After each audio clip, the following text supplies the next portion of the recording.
Algumas pessoas associam aprovação em concurso público à qualificação profissional, como se aquele candidato que prestou o concurso, foi aprovado e bem classificado, fosse necessariamente um excelente professor, melhor do que os seus concorrentes. Mas nós conhecemos aquele profissional da educação que leciona 5, 10, 20 anos, tem domínio do conteúdo, uma excelente metodologia, mas não consegue ser aprovado em concursos. Então, qual é o segredo? Sendo que os dois profissionais são qualificados, mas um conseguiu assumir um cargo público e o outro não. Olá, meu nome é Meire Domingues, sou professora e nesse vídeo apresento 5 práticas a serem adotadas por você a partir de agora para que possa ter a sua aprovação.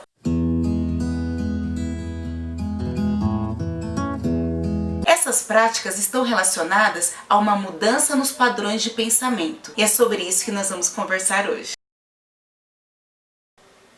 Prática 1 é ficar atento aos concursos. No vídeo anterior, nós conversamos sobre a importância de você dedicar um tempo do seu dia aos estudos e estabelecer metas semanais. Se você não teve a oportunidade ainda de assistir o vídeo 1, assista, tem boas dicas. E aproveita e já inscreva-se neste canal, basta clicar nesse botão que está aqui embaixo escrito inscreva-se em vermelho, assim você não vai perder os próximos vídeos. Agora, retomando a nossa prática 1, mesmo que você já tenha estabelecido uma rotina de estudos, o seu entusiasmo, o seu ânimo vai ser maior se você tiver um objetivo concreto. Por isso que é importante você ficar atento à divulgação de editais, saber da abertura de concursos públicos. Algumas pessoas podem me perguntar, mas como é que eu fico sabendo sobre isso? Uma possibilidade é você acompanhar sites destinados a concursos públicos e processos seletivos. Eu vou deixar na descrição desse vídeo algumas sugestões de sites que você pode seguir. Uma outra opção é você fazer parte de grupos das redes sociais que tratam sobre essa temática. Fazendo parte dessa comunidade, você vai saber da existência de concursos previstos,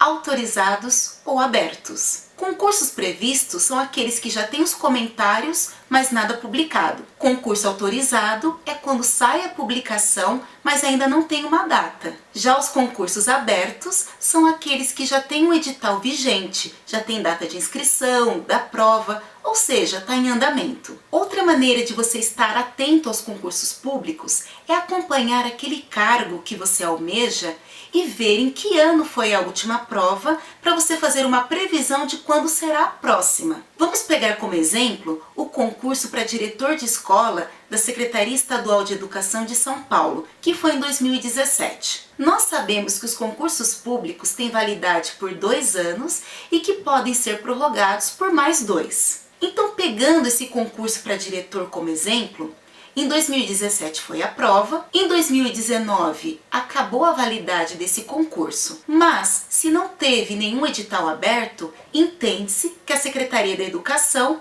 prorrogou esse concurso e que a validade dele vai até 2021.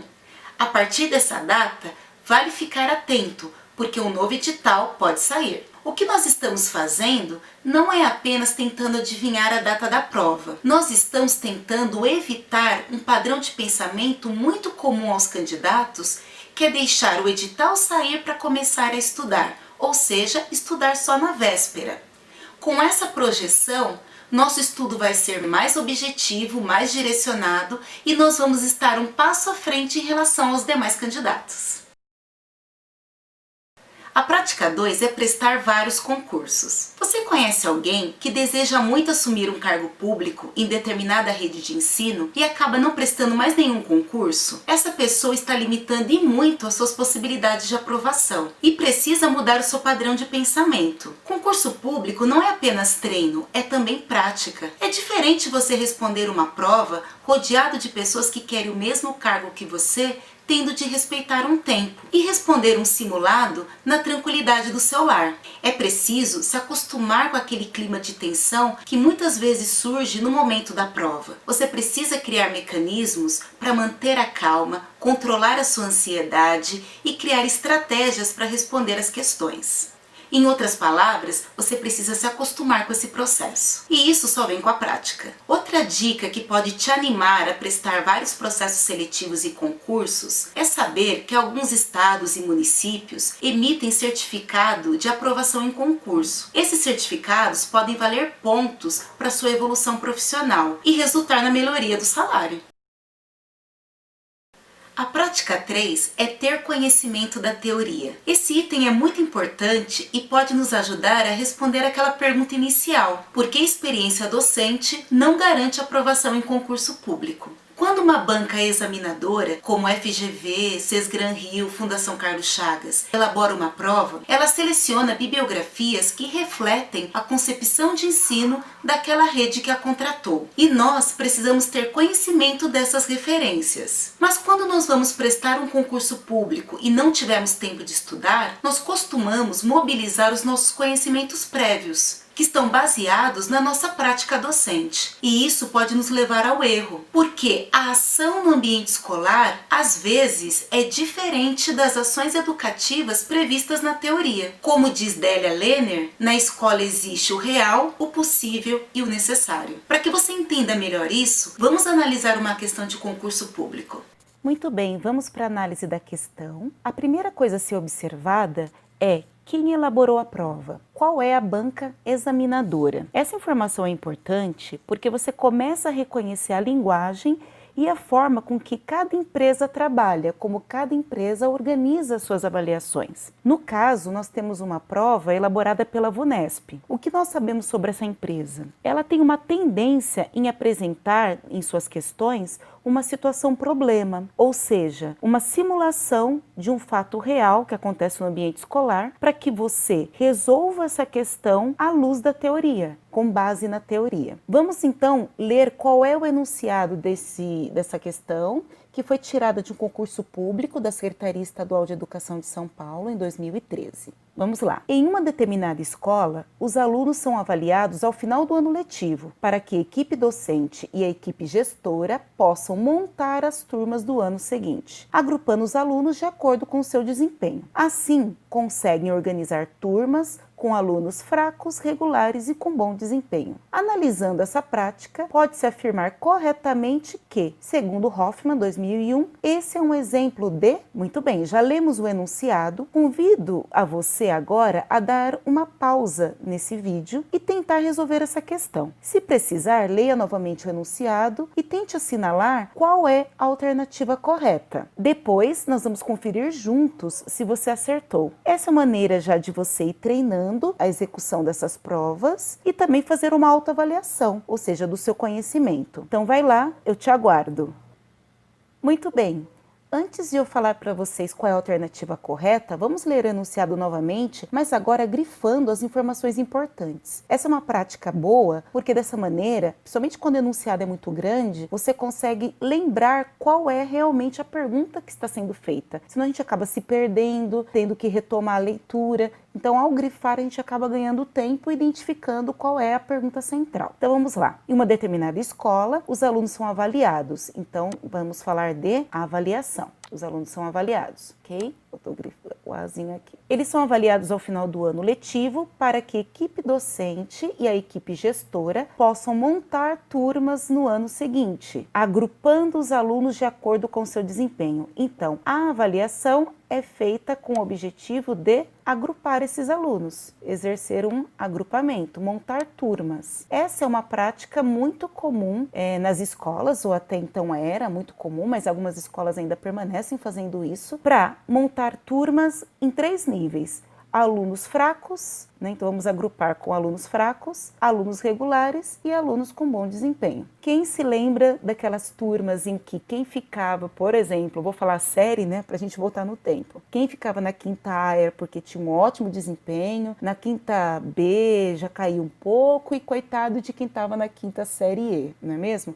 Então era uma forma de agrupar os alunos tentando montar uma turma homogênea, que tivessem pessoas com o mesmo nível de conhecimento. Essa era a tentativa. Agora vamos ver o enunciado. Essa foi a situação real, que é o que a VUNESP costuma fazer. Apresentar uma situação do contexto escolar que é comum de se acontecer ou é real que pode acontecer. Analisando essa prática, pode-se afirmar corretamente que, segundo Hoffman 2001, aqui está, nós precisamos responder baseado na teoria da Hoffman, ok? Por isso que nós falamos que essa prática de ter conhecimento da teoria é importante, porque será que a Hoffman concorda com essa forma de avaliação? A avaliação destinada a agrupar alunos pelo nível de conhecimento deles? É uma coisa a se pensar. Agora, se eu conheço a obra de Jussara Hoffman, eu sei o que ela pensa sobre avaliação, eu sei que esse exemplo que foi dado, foi dado um exemplo anteriormente, esse exemplo não é um exemplo que ela defenderia. A avaliação para ela é uma avaliação mediadora, certo? É uma avaliação mediadora para ela. Então, aqui está a alternativa A dizendo que é uma avaliação mediadora. O que é uma avaliação mediadora para Jussara Hoffman? É um processo permanente de troca de mensagens e significados entre educando e educador. Ou seja, é um processo interativo, dialógico, em busca de patamares qualitativos superiores de saber. E que isso só acontece a partir do confronto de visões divergentes sobre o mesmo problema. Então, nós aprendemos não necessariamente só com quem é igual a nós. Nós aprendemos com quem é diferente, argumentando, discutindo. Então, para ela, o conhecimento se constrói a partir disso. E a avaliação deve ser esse tipo de processo. Um processo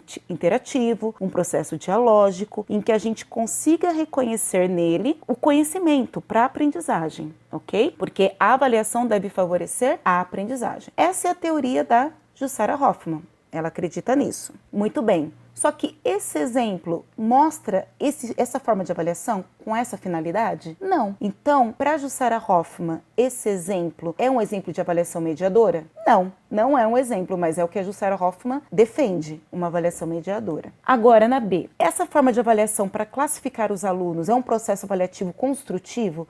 No qual educadores e educandos mobilizam seus conhecimentos? Não é. É uma avaliação para classificar os alunos. Então, não é a alternativa B também. Alternativa C. Esse exemplo demonstra um equívoco na avaliação, pois não constitui uma experiência educativa para os educandos. É essa a resposta correta, né? O exemplo que foi mostrado de avaliar os alunos para classificá-los, colocar em turmas, é um equívoco, é um erro. A avaliação não deve ser entendida dessa forma, segundo a Jussara Hoffman. Só para a gente poder ter certeza, né? A D diz que o exemplo que foi mostrado é a sondagem diagnóstica imprescindível para o desenvolvimento pleno dos alunos. Na verdade, essa avaliação não está se importando com o desenvolvimento do aluno, ela apenas está classificando esses alunos. E, por fim, a avaliação em seu sentido dialético, que possibilita a troca de experiências. Bom, isso é o que a Jussara Hoffman defende, mas o exemplo não mostra isso. Então, se nós formos reparar, a alternativa A,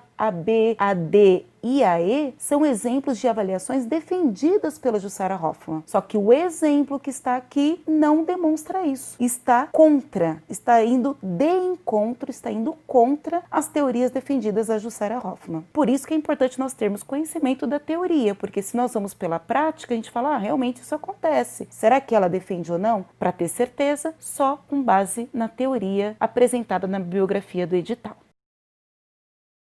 A prática 4 é não contestar a bibliografia indicada. Quando você faz inscrição para um concurso público, você está dizendo que concorda com a concepção de ensino adotada por aquela rede, seja ela construtivista ou tradicional. Por isso que é importante sempre ler o edital para saber qual é o perfil de profissional esperado. No momento do estudo, evite perder tempo contestando ou contrariando as ideias de alguns autores. Eu sempre brinco com os cursistas que depois que você estiver lá dentro, aí você pode criticar, sugerir outros encaminhamentos, dar sugestões. Mas agora, no momento da seleção, não é a nossa opinião que importa, mas sim nós conseguirmos demonstrar o quanto estamos alinhados às expectativas daquela rede, por meio da nossa pontuação. Para que você entenda isso melhor, vamos analisar mais uma questão. Muito bem, agora nós vamos analisar uma questão da Fundação Carlos Chagas. O que nós sabemos sobre essa empresa? Nós sabemos que essa empresa, ela costuma cumprir o que ela solicita em edital. Quantas vezes que a gente estuda para um concurso público e a gente tem a sensação no dia da prova que não caiu nada daquilo que estava previsto na bibliografia, parecendo que ele nem considerou o que ele colocou em edital. Uma coisa boa da Fundação Carlos Chagas é que ela costuma cumprir com aquilo que está estabelecido em edital. Então vale a pena estudar em cima das indicações. Vamos então para a leitura da questão. Sabe-se que a aprendizagem significativa não se coaduna com a ideia de conhecimento linear e seriado. Para desenvolver oportunidades de uma aprendizagem significativa, cabe ao professor. E mais uma vez eu convido a você a dar um pause nesse vídeo e tentar escolher, na sua opinião, qual é a alternativa correta. Se precisar, leia novamente o enunciado e daqui a pouco nós vamos ver então se você acertou. Vai lá que eu estou aguardando. Vamos então agora ler novamente esse enunciado, grifando as palavras que são importantes para o entendimento da questão. Então, a questão ela fala sobre uma aprendizagem significativa. Então, sabe-se que uma aprendizagem significativa, então vamos grifar aqui aprendizagem significativa. Sabe-se que a aprendizagem significativa não se coaduna, quer dizer, ela não se relaciona com um conhecimento linear, ok? Um conhecimento linear, voltou aqui grifar o Lzinho, vamos aqui, linear, e nem um conhecimento seriado. Uma coisa importante de se saber é que essa era uma prova para coordenador pedagógico na Secretaria Estadual de Educação de São Paulo. Quem conhece a rede estadual de educação sabe que ela defende a progressão continuada. Então, para uma aprendizagem significativa, na opinião dessa rede, não pode ter um ensino que predomine um conhecimento linear e seriado. Ela não acredita na seriação, que o aluno tem que reprovar a cada série. O aluno precisa de um tempo maior para poder recuperar e construir o seu conhecimento. Você precisa dar esse tempo maior para o aluno. Agora vem essa ideia da nossa prática 4 que nós conversamos. Não contestar a bibliografia indicada. O que isso quer dizer? Mesmo que eu acredite que deveria ser um ensino seriado, o aluno deveria reprovar a cada série, porque não adianta ele passar para a série seguinte sem saber. Mesmo que eu acredite nisso, no momento da prova, não cabe a minha opinião, porque se eu assinalar realmente o que eu penso e não o que a rede defende, eu vou acabar perdendo aquela questão, ok? Então, para responder as questões, nós precisamos nos ater à teoria estabelecida em edital, o que a rede defende, a linha adotada pela rede. Então, para uma aprendizagem significativa, não se pensa em um conhecimento linear e seriado. Vamos continuar aqui o enunciado. Para desenvolver oportunidades de uma aprendizagem significativa, cabe ao professor. Então, qual vai ser a função do professor? A. Manter o foco no trabalho disciplinar graduando o ensino que é oferecido aos alunos de maneira correspondente à sua capacidade de aprendizagem. O que eu posso grifar aqui que assinala que essa alternativa não está correta, que ela não está de acordo com uma aprendizagem significativa defendida pela rede? Essa ideia de focar, ter um foco no trabalho disciplinar, porque senão parece que a gente só está tomando conta das crianças, mantendo o comportamento delas regulado. Então o foco, a coisa mais importante é isso para uma aprendizagem significativa? E depois vai aos poucos ensinando? Não. Então, a A não é a resposta correta. Vamos para B. Centrar o ensino nos aspectos cognitivos dos envolvidos no processo. Legal, aspectos cognitivos eu tenho que considerar. Vamos concentrar nisso. Evitando o tratamento curricular de referências pessoais, sociais e afetivas oriundas do aluno. Então, nós vamos evitar saber quem o aluno é. Então, isso daqui mostra que a alternativa está incorreta. Também não é a B. Evitar as referências pessoais, sociais e afetivas do aluno. Se eu evitar isso, eu não considero quem o aluno é. Então, essa também não está certa. C. Manter o processo de comunicação e avaliação com vistas a garantir as aprendizagens previstas para cada etapa numa perspectiva ascendente e atenta aos pré-requisitos. E essa tá certa? O começo até parece que está, né? O problema é essa perspectiva ascendente, senão a gente também está com a ideia do quê? De um conhecimento linear, que seria do mais fácil até o mais difícil. E um outro problema é essa palavra aqui, pré-requisitos, tá? Porque numa concepção construtivista, que também é adotada por essa rede, evita-se falar sobre pré-requisitos. Por que isso? Porque é mostrar, deixar claro que o aluno já precisa vir pronto. É como se o aluno já tivesse que estar pronto para a etapa de aprendizagem de agora, desse momento. E que eu, professor do aluno desse ano, não sou responsável pelo que já passou, pelo que ele não aprendeu. Mas algumas pessoas podem dizer, mas sem um pré-requisito o aluno não vai aprender. Eu concordo com isso, acho que não tem que se criticar esse termo, mas eu volto a dizer que no momento da prova que nós estamos passando no concurso público, não dá para questionar os termos, a gente só tem que entendê-los e compreender como é que a rede o vê. Então, pré-requisito é uma visão que o aluno já venha pronto para determinada etapa da aprendizagem. Eu desconsidero tudo que passou e se ele não veio pronto e não aprender, na verdade acaba sendo uma responsabilidade do aluno, e isso está incorreto de acordo com essas teorias, ok? Então também não é assim. Vamos para D. Definir processos de gestão do conhecimento pelos alunos para garantir a aprendizagem dos elementos fundamentais do currículo nos tempos adequados. Então, definir processos de gestão do conhecimento pelos alunos. Está colocando que isso cabe ao professor. Definir processos de gestão do conhecimento pelos alunos. Se a gente acreditar nessa ideia de gerir o conhecimento do aluno, a gente está tirando o que é mais importante, se a gente for numa visão construtivista, que é defendida até por essa rede. Que quem tem que gerir, quem tem que construir o conhecimento é o próprio aluno e não o professor. Então o professor vai definir processos de gestão do conhecimento pelos alunos, no lugar dos alunos, para garantir a aprendizagem dos elementos essenciais do currículo nos tempos adequados.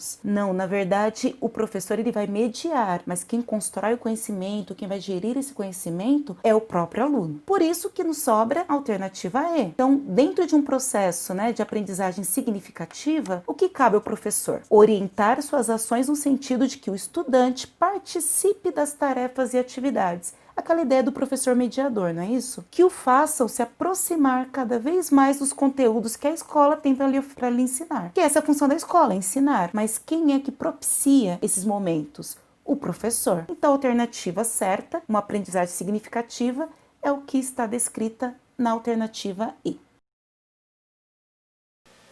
E a prática 5 é: não dê atenção a comentários pessimistas. Sabe quando você comenta com um amigo ou amiga que você está estudando para concurso público e ele te fala: mas por que você está estudando? Não tem nenhum concurso aberto. Ou você vai prestar para aquela prefeitura, eles não chamam ninguém, é tudo cartas marcadas. Ou aquela outra pessoa que diz: mas por que você vai prestar? Não tem nem vaga, é só cadastro reserva, não chama ninguém. Pois bem, passado o tempo, no dia da prova, quem você encontra? Aquelas pessoas que tentaram tirar o seu estímulo, estão lá fazendo a prova. Por isso, evite o contato com essas pessoas. Mantenha o seu ânimo, a sua atenção, o seu foco. Acredite nos seus objetivos e tenha certeza que você está fazendo o máximo para alcançá-los. Essas foram as 5 práticas. Anote cada uma delas e tente exercitar no seu dia a dia. Se você gostou desse vídeo, curta, comente, deixe aqui suas dúvidas e sugestões. Inscreva-se e ajude no crescimento deste canal. Muito obrigada por ter assistido até aqui. Até a próxima. Tchau!